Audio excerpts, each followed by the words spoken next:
So in this video, we're going to pick up where we left off at the end of part 1. Now remember, in part 1, we went over the basics of multiple regression. Now if you have not watched that one, I would highly recommend going back and watching it before proceeding with this one. So at the end of part 1, we talked about all of the prep work you have to do in multiple regression before actually running the numbers. And that's what this video is going to be about. So let's go ahead and reset the problem because it is a little bit different. I did tweak it a little bit from part 1. So let's assume that you are a small business owner for Regional Delivery Service Incorporated, or RDS, who offers same-day delivery for letters, packages, and other small cargo. You are able to use Google Maps to group individual deliveries into one trip to reduce time and fuel costs. Therefore, some trips will have more than one delivery. Now this is the same thing that UPS, FedEx, the Postal Service does, or any other delivery service.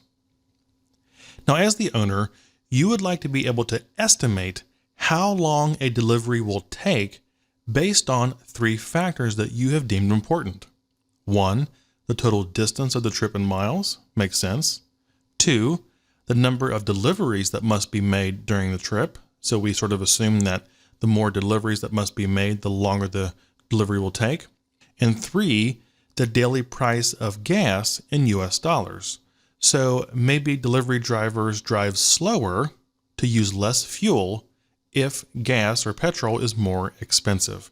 So those are the 3 variables we're going to look at when estimating the delivery time. So as we discussed in part 1, conducting multiple regression analysis requires a fair amount of pre-work before actually running the regression. So here are the steps. 1. Generate a list of potential variables, the independent variables and the dependent variable. Now we've already done that as far as me setting up the problem for you, but if you were doing your own problem, you would really have to think ahead of time. What variables make sense? What potential independent variables explain the dependent variable, and so forth. And of course, 2, collect data on the variables. 3, and this is most important for this video, we're going to check the relationships between each independent variable and the dependent variable using scatter plots and correlations. 4, also important for this video, we're going to check the relationships among the independent variables, again using scatter plots and correlations. So we're really going to focus on steps 3 and 4 in this video. And 5, which is technically optional, but I would do anyway, and that is conduct simple linear regressions for each independent variable, dependent variable pair. And we'll talk about that more as we go. 6, use the non-redundant independent variables, and we'll talk about what that means, in the analysis to find the best fitting model. And then 7, use the best fitting model we come up with to make predictions about the dependent variable, in this case, the delivery time. So to conduct your analysis, you take a random sample of 10 past trips and record 4 pieces of information for each trip. 1, the total miles traveled, that's our first variable. 2, the number of deliveries, that's our second variable. 3, the daily gas price, that's our third independent variable. And 4, the total travel time in hours, that's our dependent variable. So you do that and you come up with something like this. So the first column is miles traveled, that's our first independent variable, x1. Then we have number of deliveries, that's x2. Gas price, I shaded that a bit different because this is added to what we did in part 1. So gas price is x3, our independent variable. And then travel time in hours is our dependent variable there in the right-hand column. So as example, for the first trip, we traveled 89 miles. There were 4 deliveries during that trip.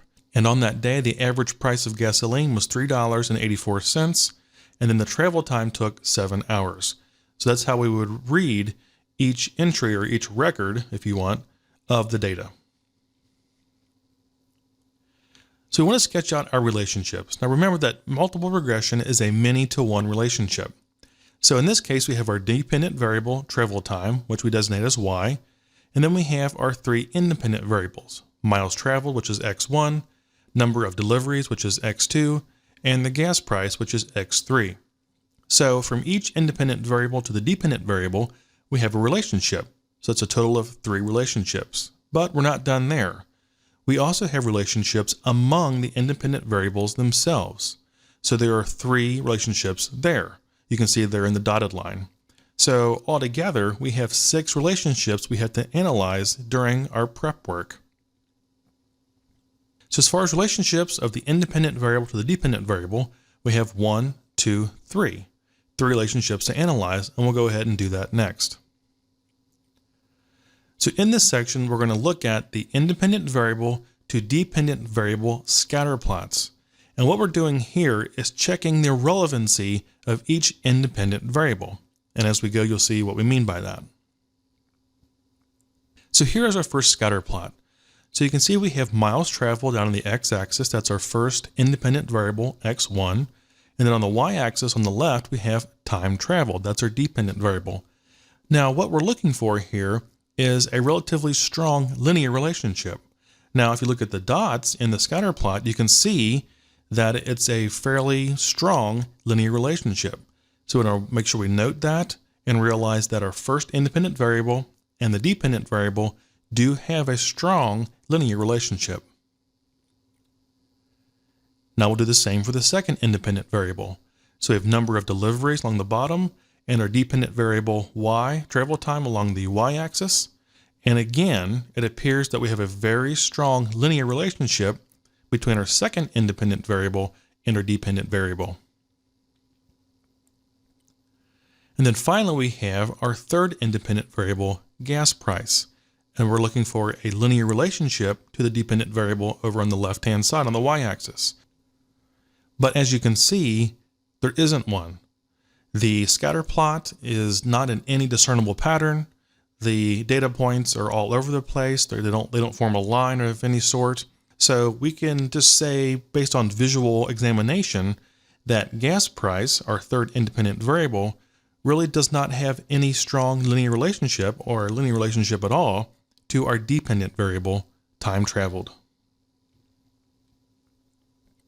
So here is a summary of our scatter plots.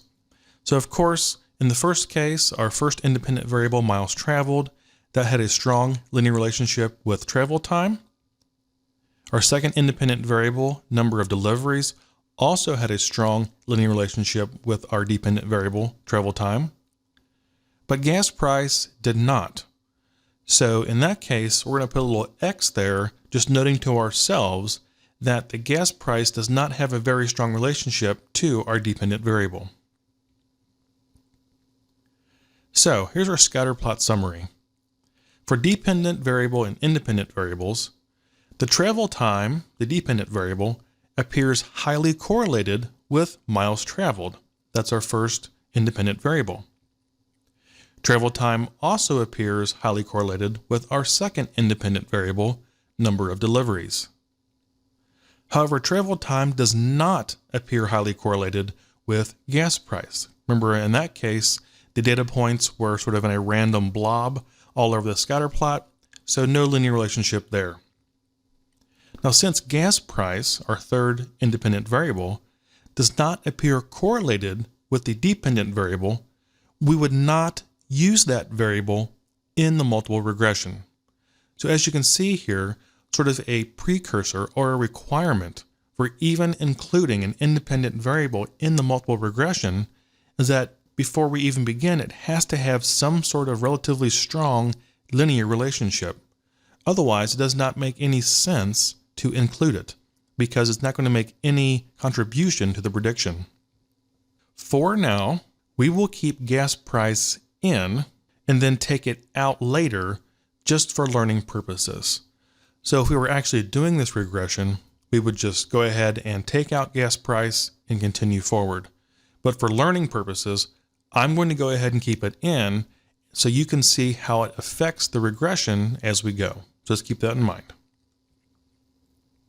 Sketching out some more relationships, remember we have 3 more we have to consider. And that is the 3 relationships between the independent variables themselves. And that's 3 relationships.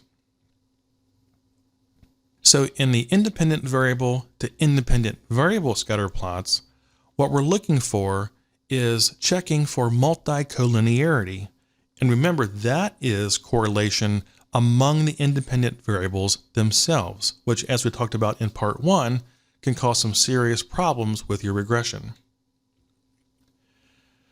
So again, this is a scatter plot of independent variable compared with independent variable. So we have miles traveled, which is our first independent variable on the x-axis, and then we have number of deliveries, which is our second independent variable on the y-axis. Now, as you can see, it's very apparent that there is a very strong linear relationship between these two independent variables. So we definitely want to note that as we go forward.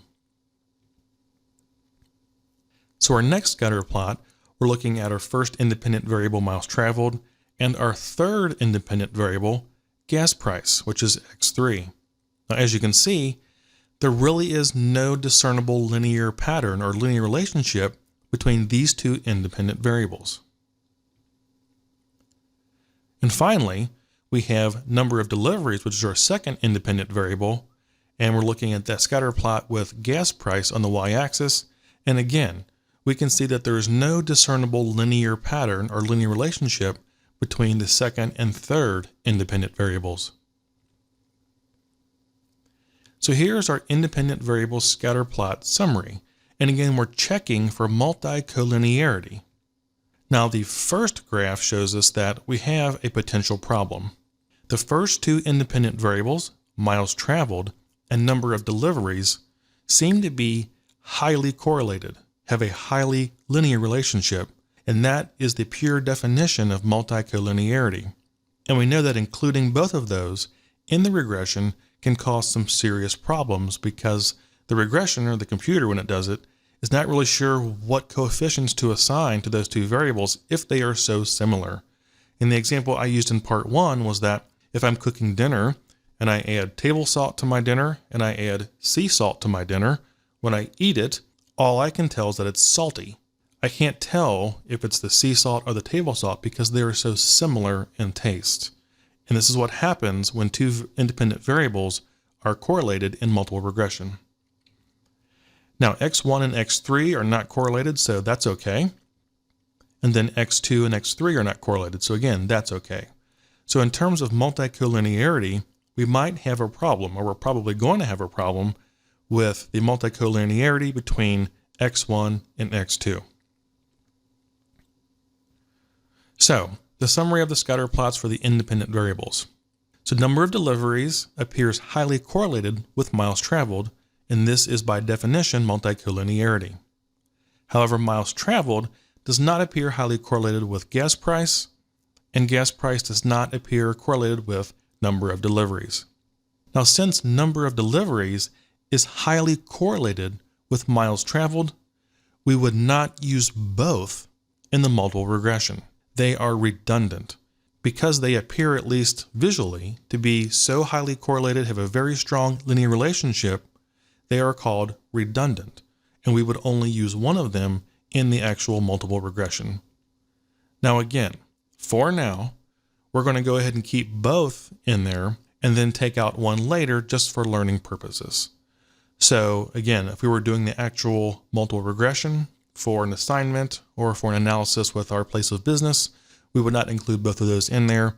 We would take one of them out because they are so highly correlated. So up to this point, we've just used some scatter plots. We've done some visual examination with some lines that I just sort of eyeballed. So what we want to do is actually go ahead and run correlation analysis among the variables. So I went ahead and went into Minitab actually, because it gives back more information. Now you could do this in Excel, but Excel does not give the p-values for the correlations. So I went ahead and used Minitab to go ahead and do this analysis.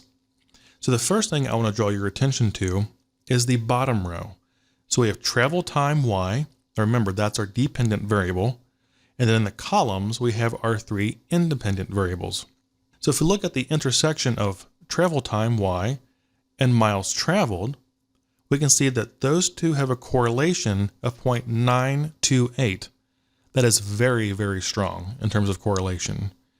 Now the number below that in the italic, the 0.000, that's the actual p-value for that correlation.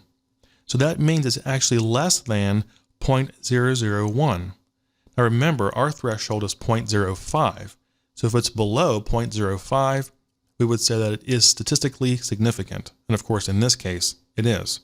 Now, if we move over, we have the correlation between our dependent variable travel time y and number of deliveries. And again, that correlation is very strong at 0.916 with a p-value of 0.000 or less than 0.001. And then finally, in the last column, we have the intersection of travel time and gas price, and that correlation is only 0.267, and its p-value is 0.455, which is way above 0.05. So that is not significant. And that just serves as confirmation of our scatter plots. So scatter plots are simply a visual examination, a quick way to look at the variables in terms of pairs. We go ahead and actually run the correlation to get an objective measure of the relationship, and we can see across the bottom that they do line up, or they do confirm what we saw in our scatter plots. So look at the top two rows now. At the first intersection, we have miles traveled x1 in the column. We have number of deliveries x2 in the row. That correlation is extremely strong, so 0.956, and again, a p-value of 0.000, or less than 0.001. So that is a very strong red flag for multicollinearity. We have two independent variables that have a correlation of 0.956. That is extremely strong. So it's one of the things we want to look out for.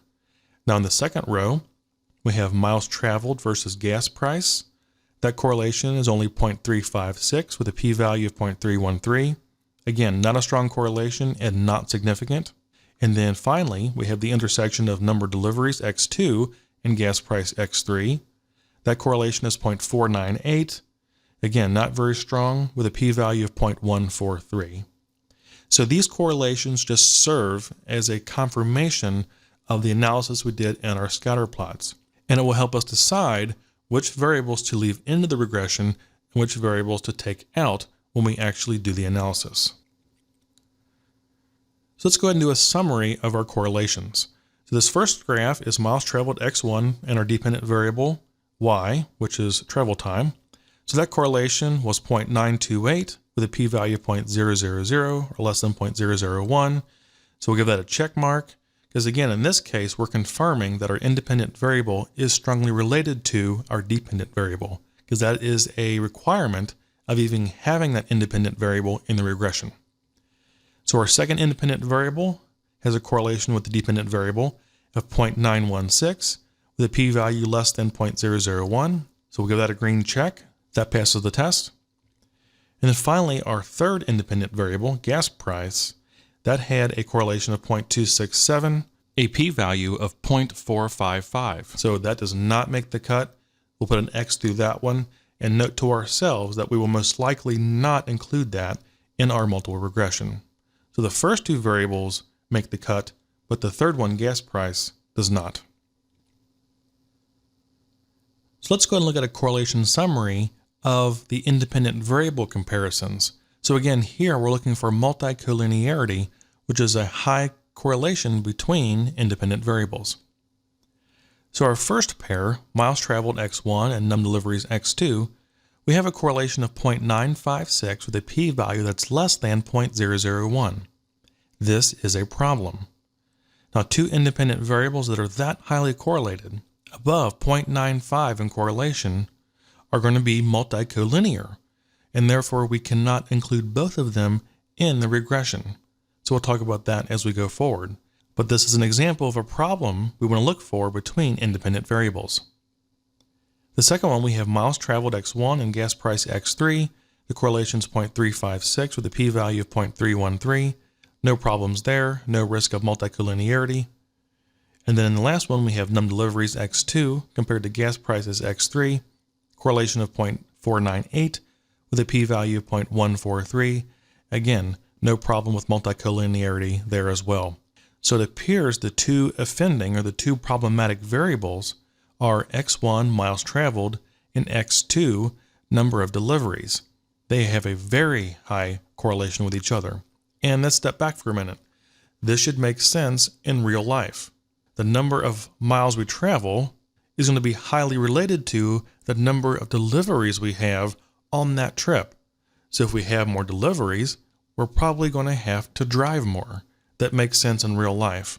But in the regression, we can substitute one for the other because they are so highly correlated, and we will only include one in the regression, as you'll see in the future. Okay, so let's go ahead and look at our correlation summary. So correlation analysis confirms the conclusions reached by visual examination of the scatterplots. So we have some redundant multicollinear variables.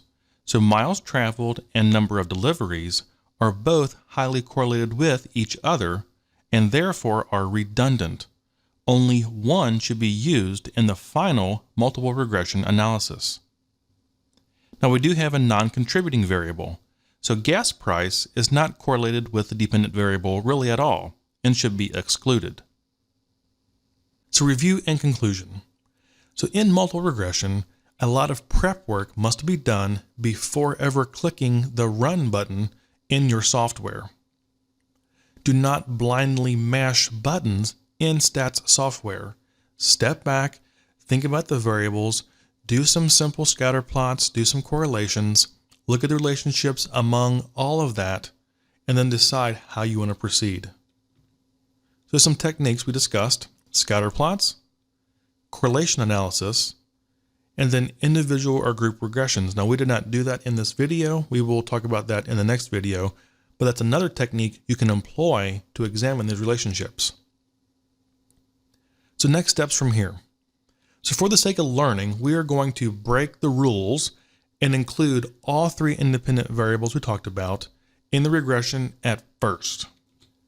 Then we will remove the problematic independent variables, as we should, and then watch what happens to the regression results. We will also perform simple regressions with the dependent variable to use as a baseline, again, for the sake of learning. So we will do a simple regression with the first independent variable and the dependent variable, the second independent variable and the dependent variable, and the third and the dependent variable. And in the end, we will come up with the best model of this regression. And finally, we will do more examples in future videos that are a bit different than the one in this video. Again, just for the sake of learning. Okay, so we have completed part 2 of our series on multiple regression. So a quick recap: in part 1, we went over the very basics. Here in part 2, we talked about the prep work we have to do before actually running the regression in a computer. Now in subsequent parts, we'll talk about actually running the regression. We'll talk about picking the variables, using different techniques, using the computer. We'll talk about how to interpret the results we get from the computer. And we'll talk about how to use the equation we get to actually make predictions and some of the limitations around those predictions. So we have much more to go in talking about multiple regression. So if you're not a subscriber, please click subscribe up here in the top right. I would appreciate that very much. I've also included some links down here on the right to the playlist page where you can find all the stats videos, to the playlist for multiple regression, and the playlist for simple regression if you need to go back and touch up on those concepts. So again, thank you very much for watching. I wish you the best of luck in your work and in your studies, and I look forward to seeing you again next time.